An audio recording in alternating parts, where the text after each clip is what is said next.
Okay, good afternoon, everybody. We'll go ahead and get started. A couple comments concerning our recent ball game. We're really pleased with the start. It was going to be important for us to come off the field with a good victory. We're pleased with the win. I think New Mexico State's a good football program. I want to wish Coach Martin the best, and we're convinced they're going to win a lot of football games this year. Couple injury reports. I would say Austin Ford is doubtful for the Washington State game. We are pleased to say that Alonzo Velasquez, I would say, is probably probable or even better than that. So some notes about the ball game. First of all, really pleased we established a running game, established the line of scrimmage. That was going to be important for us. I thought our running backs ran hard. We were assignment bound, and we came off the ball, and that's always going to, be hopefully a trademark for us as we move forward.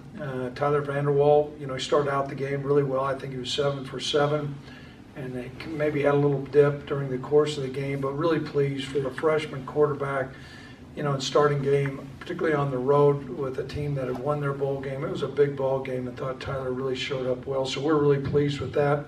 I thought our defense was very disruptive. They established field position. We tackled well. We ran to the ball well and played with a great deal of energy, so we're pleased with that. We won the kicking game, so if you total those things up, I think it was a pretty convincing win. While some people on the outside may like a lot more scores, I was pleased for the most part with our first team defense. We were holding the shutout and creating field position. The time of possession was in our favor, and so we're pleased with that. We'd like to have that formula in the future, but we've got much work to do. I've always believed this: a football team typically improves their most. Improvement comes between their first and their second game, and so this is an opportunity for us to improve, and we have a lot of work to do.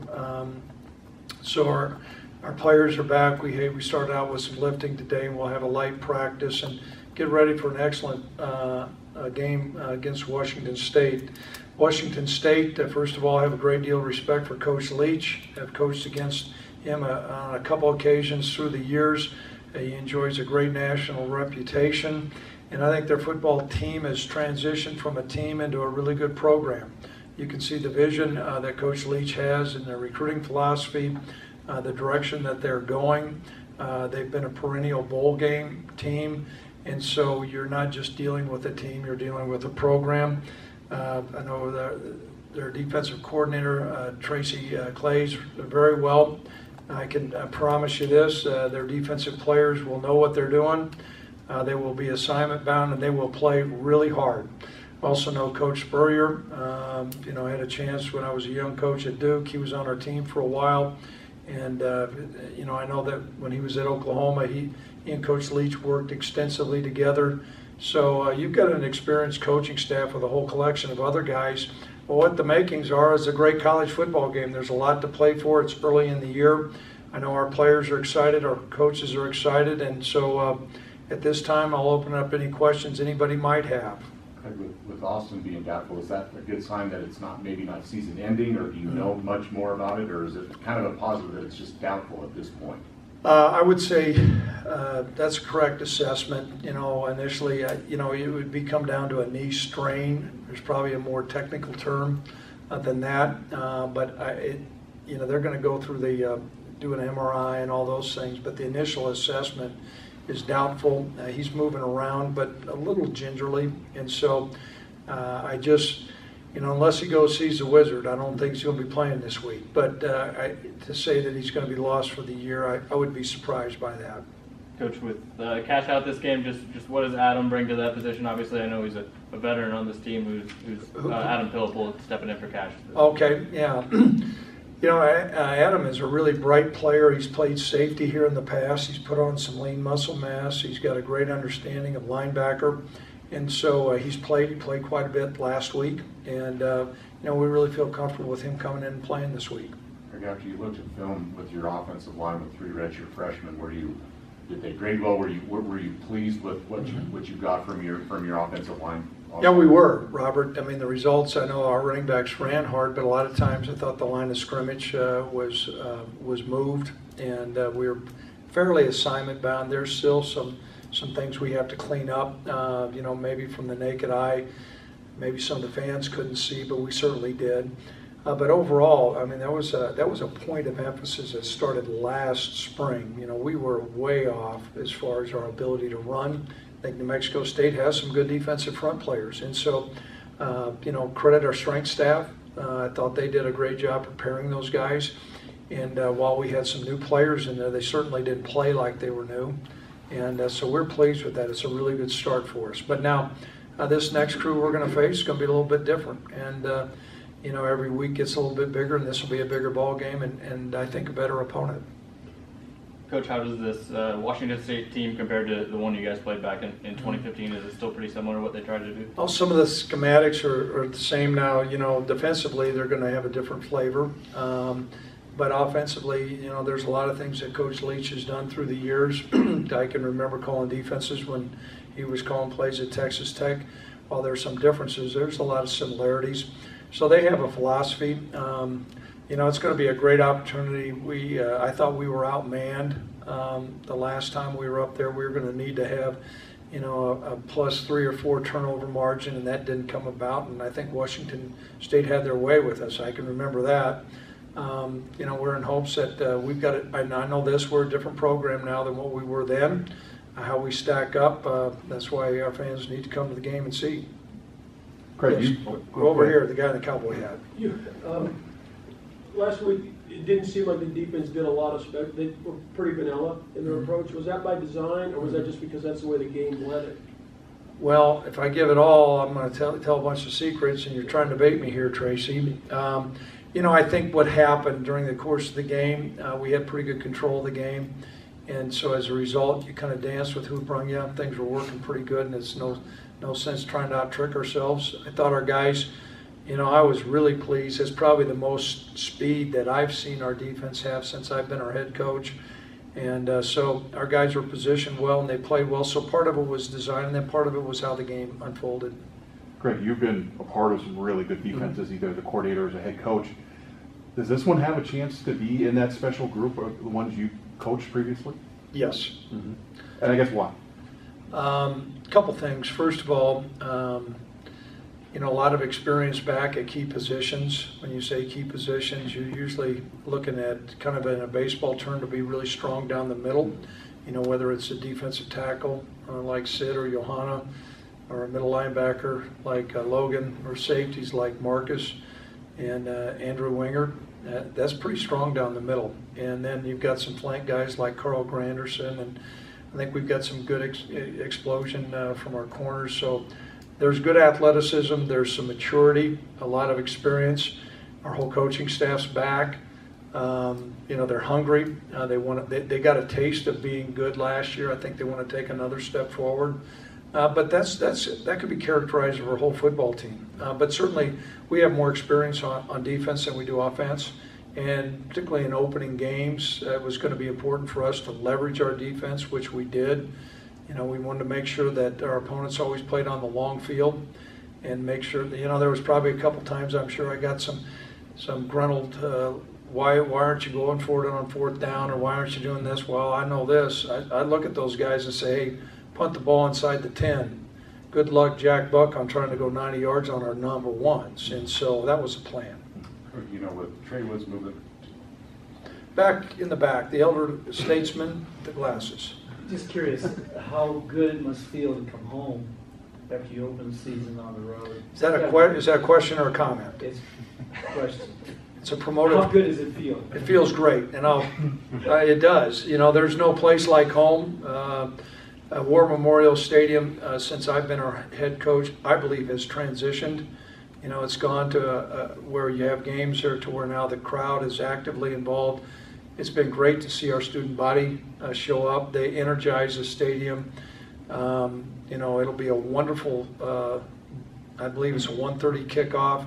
The sun will be out. There's nothing better early in the fall in Laramie. And so I'm in hopes that our fans are excited about it. I know our football players are really excited about it. So it has the makings of being an outstanding atmosphere with 2 really good football teams that are going to go after it on the gridiron. So feels great, Kevin, to be at home.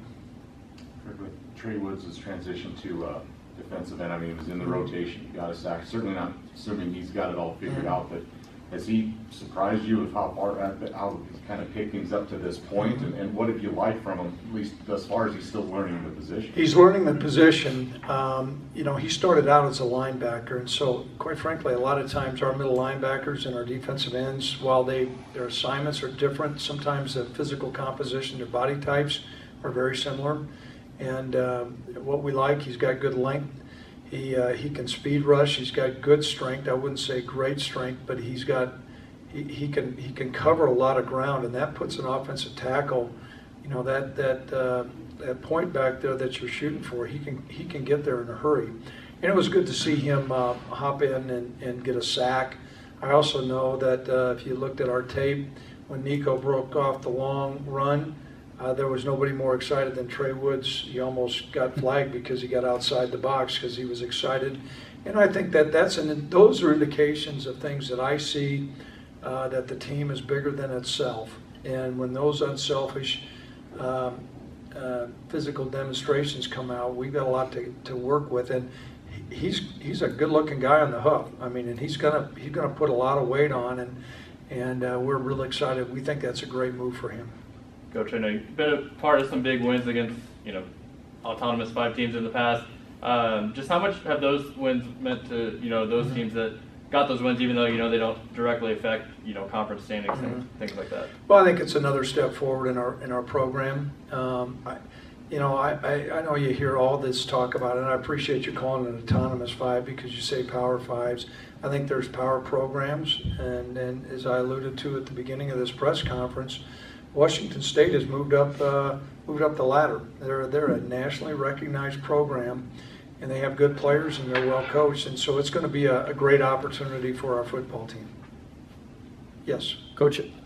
Given the wide open nature New Mexico State had and what Coach Leaks likes to do, how beneficial was that in terms of your defense kind of seeing an open passing attack last week, getting ready for this week? Well, there's certainly some similarities. You know, some of the formations and the personnel groupings would lend themselves to say, okay, you know, you're more acclimated to that as opposed to, say, like playing Air Force.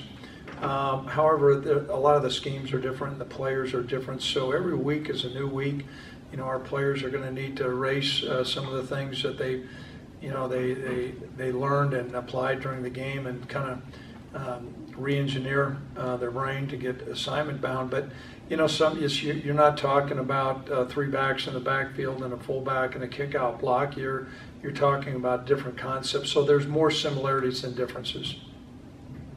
Coach, I know Coach Leach likes to tell a lot of stories. He's a pretty unique individual. Do you have any Mike Leach stories by chance, or you know what? Coach and I are friends, and the things that he and I talked about are going to stay between Coach Leach and I. Yep. I think he's good for college football. I do. I think he's really good for college football. You know, their program does stuff right, and you know, I appreciate his energy to the game, and we know each other fairly well, not super well. I know Tracy actually better than I know Coach Leach, but great deal of respect. So I have no comments. The longer I talk, the more I say something. Any other questions? Coach, you mentioned you see the most improvement between week 1 and week 2. What areas specifically do you see that improvement? Well, first of all, if you look at the number of times I called timeout, those things need to be corrected. Some of the other things, they're just first game nuances with some young players, and as much as you try to replicate all that stuff in scrimmages and practice, and I thought we did a fairly good job being clean. First of all, I was really pleased with no turnovers, but you know, some of those things that we've got to get cleaned up. If we have a chance to beat Washington State, you know, those things got to be cleaned up. There were some blocking assignments that were missed. There was a couple defensive assignments that were missed that really have nothing to do with our physical ability, but it has everything to do with our execution. I do get frustrated sometimes when coaches sometimes are critiquing players because they say they didn't execute. Well, who in the heck's job is it to teach them to execute? I mean, that's why you got coach on your shirt. And so there's some things that we have to clean up as coaches and as players to give ourselves a chance to win. Yep.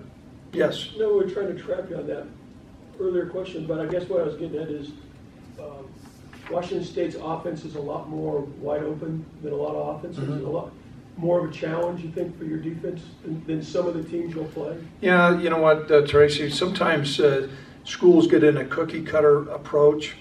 In our league, however, there's a lot of different offenses. I would say this offense that Coach Leach has is very unique, and I think the question came up earlier about the similarities between them and New Mexico State. Some of the personnel groupings are similar, but the schemes and the concepts are significantly different, and they execute them, Tracy, so well. I mean, they execute things on a dime, and I think one thing that I've appreciated about Coach Leach through the years is he takes things that appear to be very complicated, and they're complicated for opposing defenses, and he makes them simple. What I see, whether, you know, when he was at Oklahoma or at Texas Tech, and some of the things that I see now, those concepts are there. He's a really bright guy. You know what? I know this. The Attorney General at the state of Nebraska went to law school with him. The Attorney General at Nebraska was my college roommate. So, you know, Coach Leach's got a law degree, and he's a bright guy, and he utilizes it. But he doesn't try to think. He doesn't try to out-trick everybody to show how smart he is. And so there's brilliance there. Craig, how much do you appreciate a coach like Mike Leach that will do a home and home like this instead of, nope, you're just coming out to our place? Well, first of all, I want to say thanks to Tom Berman. He negotiated the contracts, but I do think this is an indication of the football program at the University of Wyoming. You know, we're in position where we have an opportunity to do home and homes with nationally recognized schools. You can get on an airplane and play about anybody you want to, any time of the year. But when you're able to do home and homes, it gives you an understanding of the maybe the national recognition of our program. And I think that's one thing that, you know, you hear these group of 5 terms used. You know, I'm going to pound the table for the Mountain West. I mean, there's a reason why Stanford went to San Diego State. There was a reason why Nebraska's been here. There's a reason why Oregon's been here. There's a reason why Washington State's here. Our conference is a nationally recognized conference, and so as a result of that, you're going to be able to have some home and homes like this. And so I applaud Washington State, but it's not like they're doing a lot of favors. I mean, we got 2 good football teams that are going to play Saturday, and we're excited about playing them in Laramie. Coach, at quarterback, is it fairly similar to last week where, you know, it sounds like they haven't announced the guy yet, you just got to be ready for whoever? Yeah, that's Coach Leach there too. You know, I've kind of been monitoring what's going on there. You know, we've watched a lot of tape on a lot of the different guys, and whoever they have there, their abilities may change a little bit, but really it's not like you're going to see a significant amount or a departure from their schematics. And so we got to get prepared to see what they do. I know this, they have really good players with really good coaches. I think we got really good players and really good coaches too. And so from that standpoint, stay tuned. It's going to be a heck of a ball game.